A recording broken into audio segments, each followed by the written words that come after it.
Hello, and welcome to episode 139 of Prose. This week, make some tough decisions so that you can live to see another day.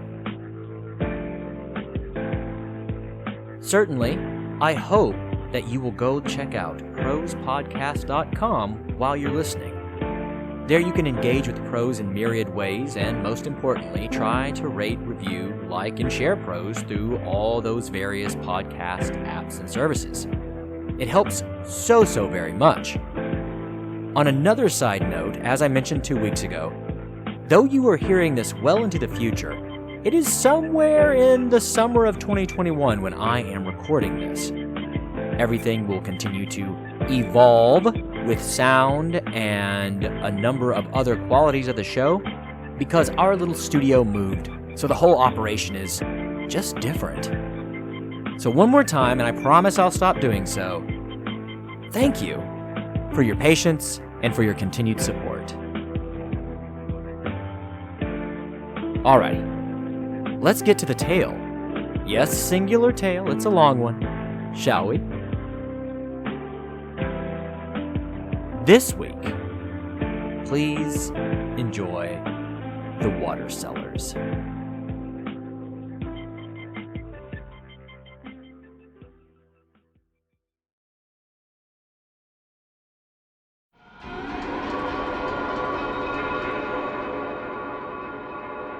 The Water Cellars, an original short story by Jared I. McGee.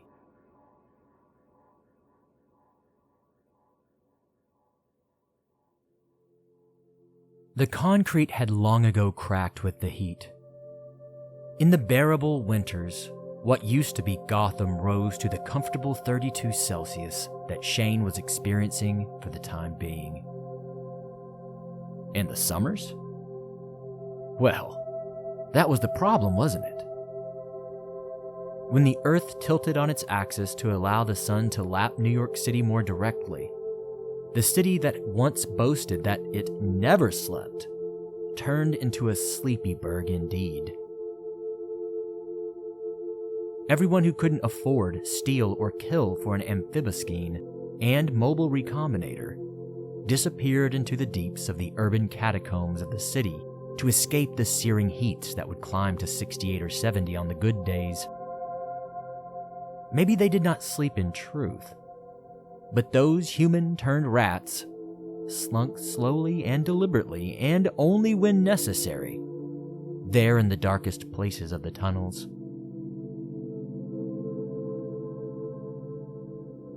Shane had gotten his amphibiskeen refurbished from some hawker in what used to be Central Park. The paths were long since overgrown and turned into something more akin to a jungle. There, amid the verdant undergrowth and murderous corners, Shane had met a man that wore a top hat and first-gen recombinator mask. He'd sold Shane a 5th-gen unit at far too low a price for it to be on the up and up. But in his world, asking questions got you killed.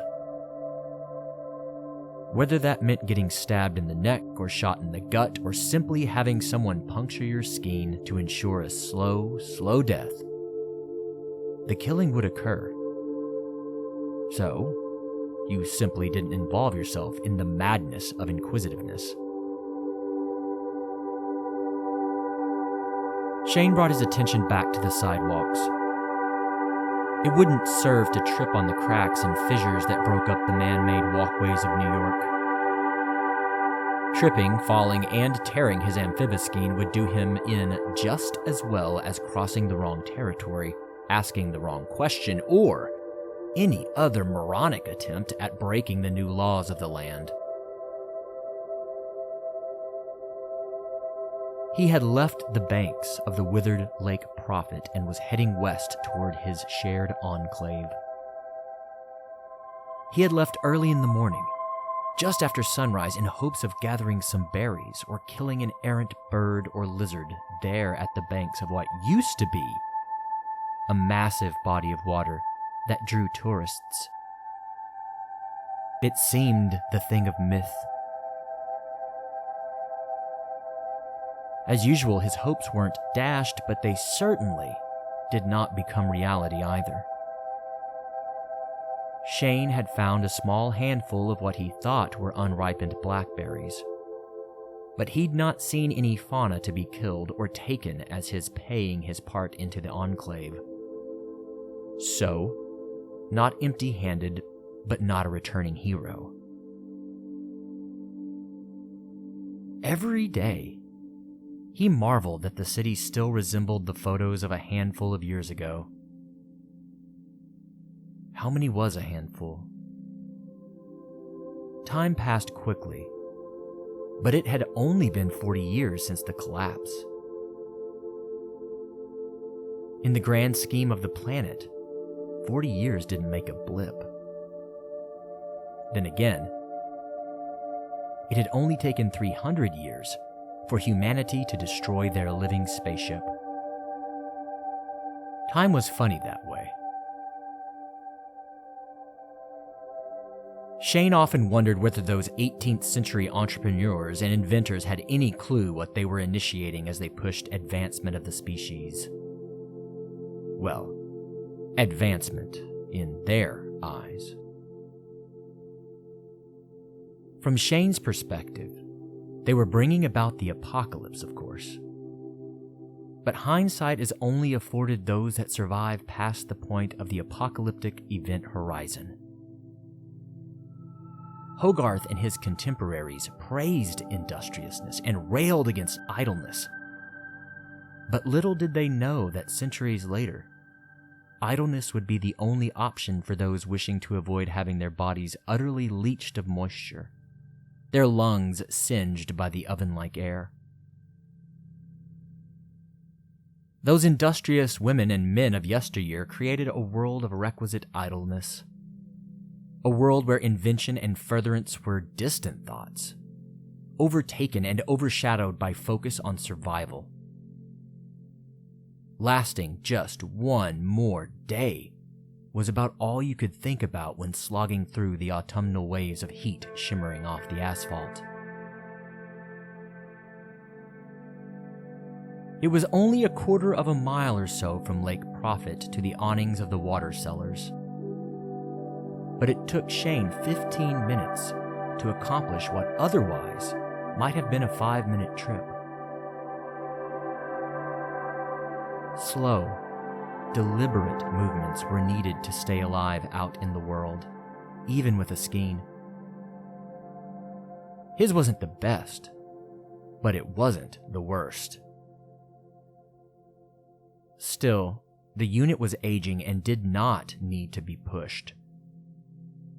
Even the newest second skin units weren't to be tested to their maximum capacity, or even half that, not in real time, not in the real world. At least, that's the mindset true survivors held tightly to. Push your luck in this hell, and you're dead.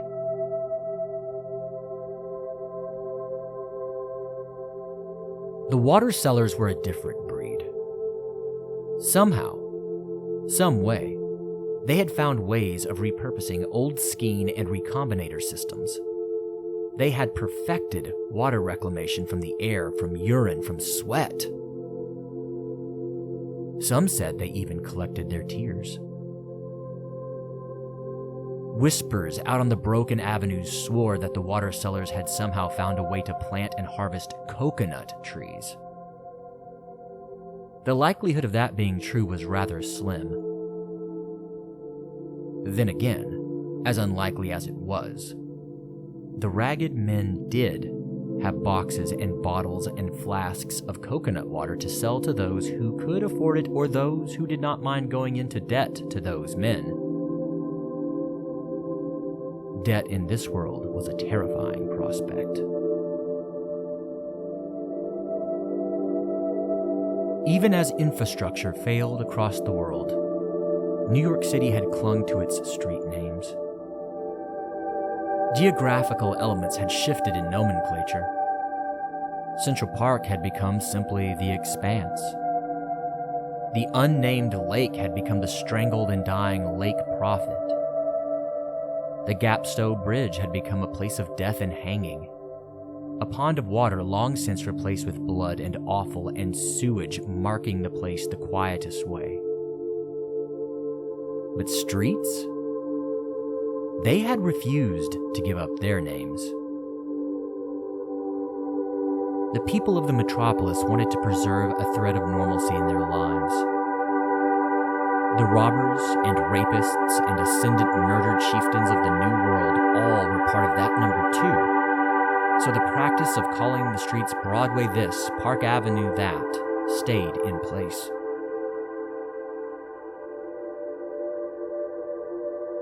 This continuation made life on the island a bit more bearable. Getting from point A to point B had always been relatively straightforward on the modern grid system, so Shane appreciated being able to head westerly down 72nd Street. He knew 73rd was due north, 71st was due south.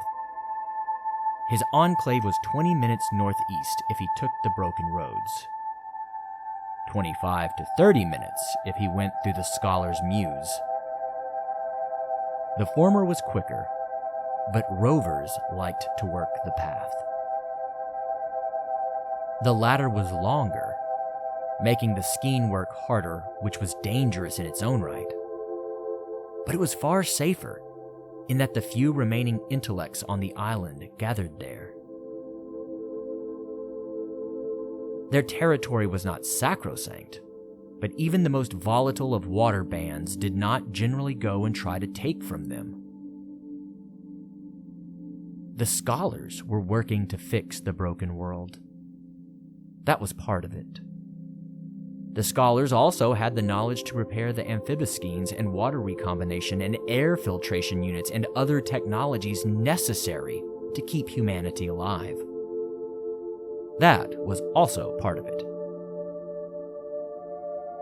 The Scholars also knew how to maintain weapons in working order. That was probably the largest part of the respect given the Scholars' Mews and their surrounding grounds. If you went and tried to take from them, not all of you or your band would make it off their expansive green space.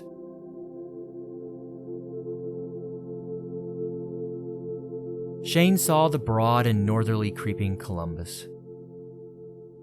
He turned right and found himself suddenly among the water cellars. The cellar's thick, red cloth awnings ran from that corner all the way up to the edge of the Scholar's Mews at 77th Street. His connection with Jacoby and Reinfeld meant that he would need to go north about 3 more blocks, or 4, depending on where the two men felt was good for the day.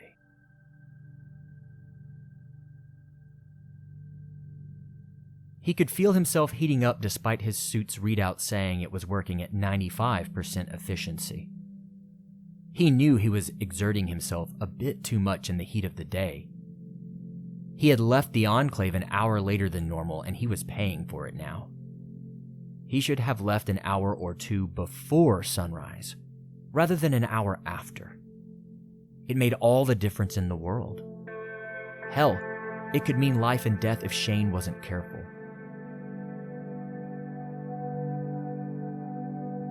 When he saw the bony, fatless Jacoby sitting on the ground shirtless and wearing nothing but a brown cotton loincloth and state-of-the-art second lungs face mask, Shane felt his heart leap. Thank God. He could take refuge under their awning, even if he didn't buy from those two men, unlike all the other water sellers. Thus was the nature of his relationship with the two. Reinfeld sat in an old foldable Coleman chair from before the temperatures began to rise exponentially and the water began to disappear by the fathom rather than the mere marginal gallons. He wore deep blue pants, a deep blue multi-pocketed shirt, a khaki bucket hat with a drawstring, bug-eyed scanner's goggles, stellar for blocking UV rays, enhancing vision, and processing real-time threat assessment. And the thinnest Newt brand amphibiskeen Shane had ever seen. It was so thin that it looked like Reinfeld had no skin on at all.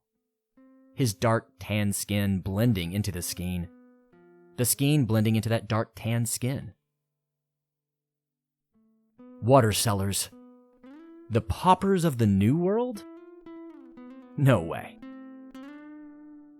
They might live simply, but they were wealthy beyond measure. They knew how to produce the most precious resource on the planet. There was no way that their feigned poverty was the truth. It was nothing more than a mirage meant to protect them from robbery and attacks. Who would want to go to the trouble of battling a bunch of paupers for what little they had? That was a waste of calories, a waste of water. So both men did look filthy and unbathed. They both smiled behind their masks as Shane approached. "My friend!" exclaimed Jacoby. He popped up off the ground and offered Shane his hand, shaking far too vigorously, expending far too much moisture from the gesture, especially because the wiry man was not wearing a skin to protect his nature-given skin. "Hello, Jacoby. Nice to see you too," Shane replied. The little man reminded Shane of a stray dog that is taken in. Loving, trusting, quick to embrace anyone who treats him kindly, respectfully. Jacoby, much like a rescued dog, though, could turn on a dime, especially if you posed a threat to Reinfeld. The slightest hint of animosity toward what was essentially his master, and Jacoby would revert to a more feral state. Clawing, biting, an absolute wild man. Shane had seen Jacoby tear a man's mask off, tear his own mask down, and bite into the offending party's neck, shredding muscle and artery right there on the water seller's way. Shane was glad Jacoby was his friend. Friend might not be the word. Acquaintance? Business buddy. It was too hot to care about accuracy. It was becoming too hot to think, to do anything. Shane needed to negotiate and then get back to his enclave. Whereas Jacoby leapt to see Shane, Reinfeld stuck with the simple smile. He did not rise. He did not make any motion to shake a hand. Reinfeld rationed every calorie, every drop of moisture in his equally wiry body. "What will it be today, Shane?" Reinfeld asked in his accent from somewhere else. New York was filled with people from somewhere else. It always had been. In the collapse, the "where are you from" question became even more meaningless than it had been before. All it meant to Shane was that he had to listen a little more carefully to hear and fully understand Reinfeld among other gawkers and through his mask. "Just needing a full day's ration of coconut water for my enclave, please, Reinfeld." "And you have payment, or will this be on credit?" "Never credit, you know that," laughed Shane. "Never credit. And just so," said Reinfeld. "Tell him, Reiny, tell him. He deserves to know," whined Jacoby, slithering up from somewhere on the periphery of their conversation. Reinfeld assaulted Jacoby with an angry stare, but Jacoby met that stare and doubled its intensity, tossing it right back at his partner. His boss? His owner? Shane never could figure out the dynamic between those two men. Reinfeld let out a heavy sigh, sluggish in the growing heat, and fixed Shane with his stare, now devoid of anger and full of something else. Fear? Surely not fear. Not on this man. There among the red tarps and awnings, there among the wheeled carts and bicycles, there among the bedraggled-looking kings of the New World, Reinfeld became solemn and said, "Shane, you have been a customer for a very long time. You have always been honest. You have always shown us respect where others show us little or none. You avoid death and embrace the moral path. All of this is why I must tell you this. Why my Jacoby demands I tell you this. You cannot return to your enclave this day. Or any day. Do not take the Columbus back into the north. Do not cut through the Meuse. Do not go anywhere in that direction. To do so this day is to die this day." Shane coughed a laugh, waiting for laughter to crop up from Jacoby or Reinfeld, waiting for the joke to fall. Both of the men stared gravely at him.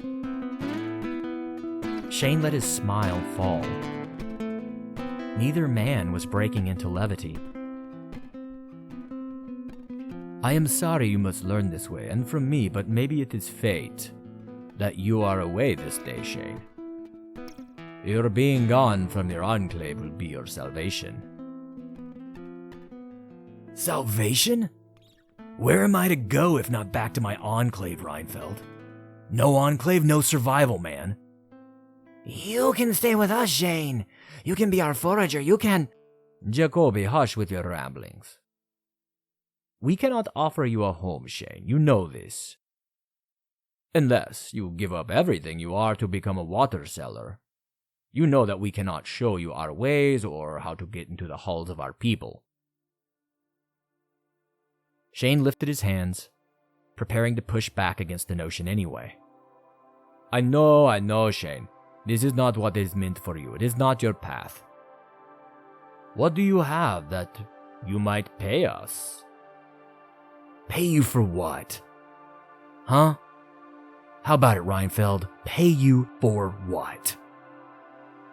"Pay us for safe passage for the night.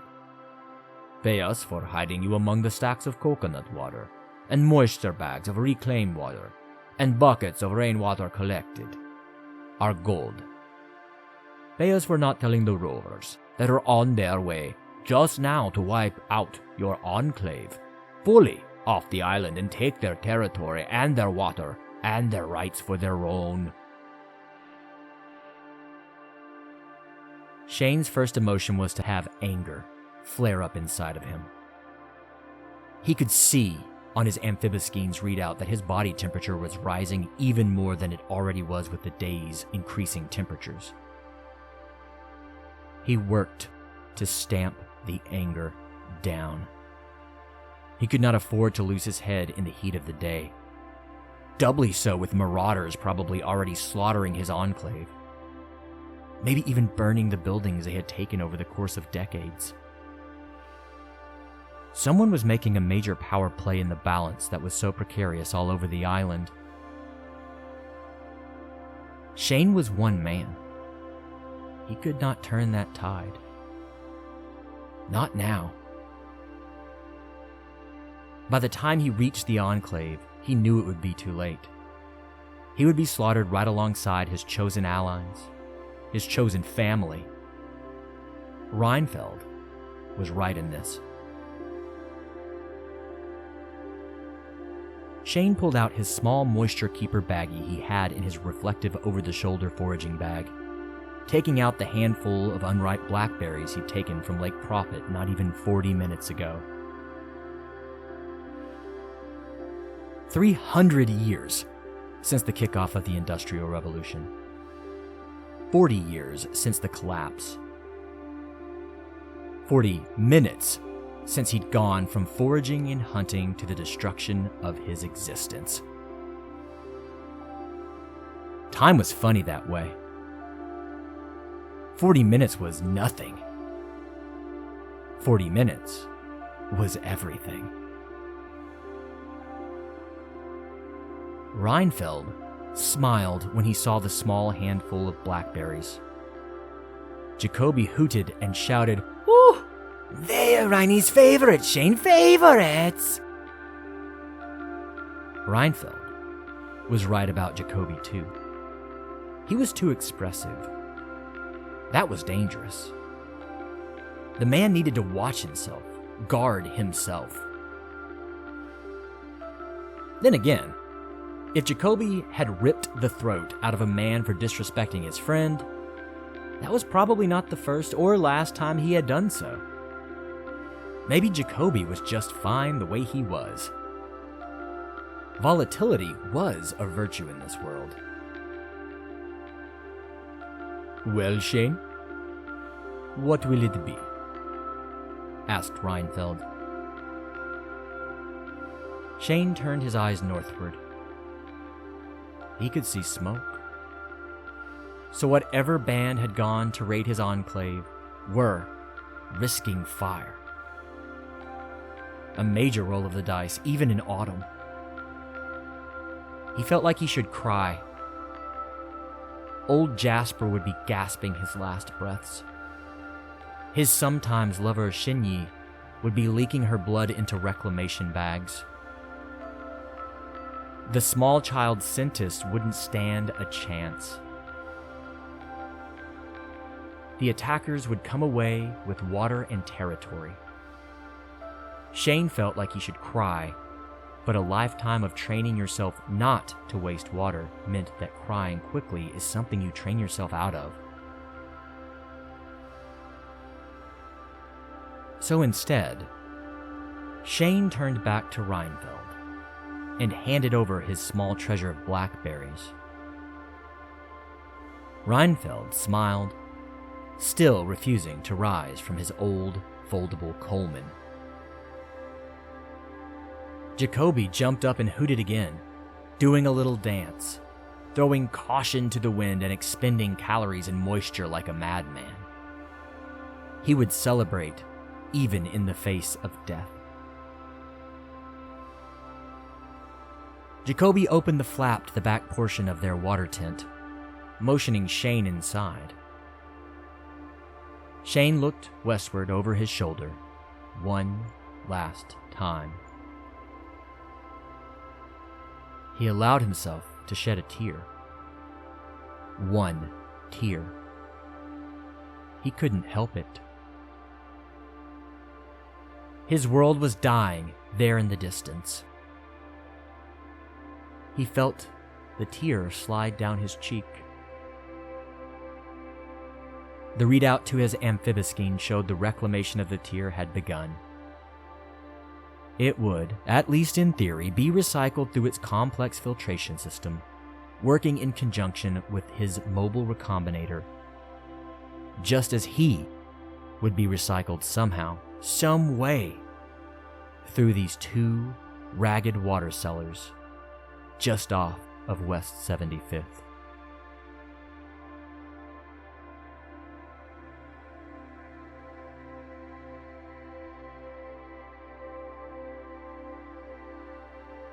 Thank you for listening to The Water Cellars, an original short story by me, Jared I. McGee.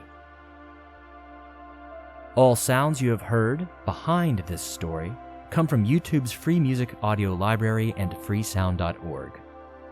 All of these are being used under CC 01.0 public domain dedication licenses. That does it for Prose this week. As always, I hope you enjoyed the tale, and we will be back in 2 weeks' time with another episode. Also, as always, I do hope you'll go and try to live up to the mantra that we here at Prose do, and that is to love those around you, tell them that you do, and embrace this life as it is, stranger than fiction. Thank you so much for listening.